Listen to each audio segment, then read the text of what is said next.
మొక్కను పూజించడం వలన సిరి సంపదలు కలుగుతాయి అంటారు. అంతేకాకుండా ఈ మొక్కలో అనేక ఔషధ గుణాలు ఉంటాయి. అందువలన దీనిని తినడం కూడా ఆరోగ్యానికి చాలా మంచిది. ఇక హిందూ సాంప్రదాయాల ప్రకారం ప్రతి ఒక్కరూ తులసిని పూజించి నైవేద్యాలు సమర్పిస్తూ ఉంటారు. అయితే తులసి మొక్కకు నైవేద్యాలు సమర్పించే సమయంలో తప్పకుండా కొన్ని నియమాలు పాటించాలట. అవేంటో ఇప్పుడు చూద్దాం.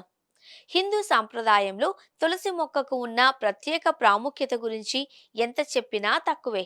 తులసి మొక్కపై లక్ష్మీదేవి నివసిస్తుంది అంటారు. అందువలన ప్రతిరోజు తులసి పూజ చేయడం లేదా తులసి మొక్క నాటడం వలన ఇంటిలో ఆనందం, శ్రేయస్సు, శాంతి లభిస్తుంది. అందుకే ప్రతి ఒక్కరూ తులసి మొక్కను పూజించడమే కాకుండా కొన్నిసార్లు కొన్ని వస్తువులు సమర్పిస్తూ ఉంటారు. కానీ కొన్నింటిని ఎట్టి పరిస్థితుల్లోనూ తులసి మొక్క వద్ద ఉంచకూడదు అట. అదేవిధంగా తులసి మొక్కకు శివ పూజకు ఉపయోగించిన ఏ వస్తువు కూడా సమర్పించకూడదు అని చెబుతూ ఉన్నారు పండితులు.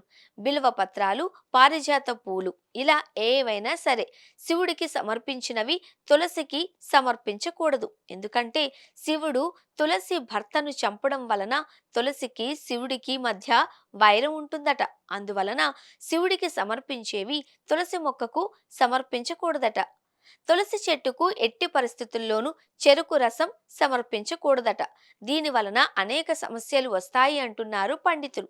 ముఖ్యంగా తులసి చెట్టుకు చెరుకు రసం సమర్పించడం వలన ఆర్థిక ఇబ్బందులు తలెత్తే అవకాశం ఉందట. అందుకే ఎప్పుడూ కూడా తులసి చెట్టుకు చెరుకు రసం సమర్పించకూడదు. చాలా మంది తెలిసి తెలియక తులసి మొక్కకు పాలు కలిపిన నీటిని సమర్పిస్తూ ఉంటారు. కానీ ఇది అశుభకరం.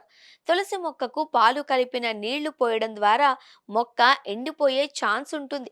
దీంతో ఇంటిలో ప్రతికూల శక్తి పెరిగిపోయి కుటుంబ కలహాలు వంటి సమస్యలు తలెత్తుతాయట. అదేవిధంగా కొందరు నల్లటి విత్తనాలు, నల్ల నువ్వులు వంటివి తులసి మొక్కకు సమర్పిస్తూ ఉంటారు. కానీ ఇది కూడా ప్రతికూల శక్తులను ఆకర్షిస్తుందట. అందుకే ఎట్టి పరిస్థితుల్లోనూ నలుపు రంగులో ఉన్న వాటిని తులసి మొక్కకు సమర్పించకూడదట.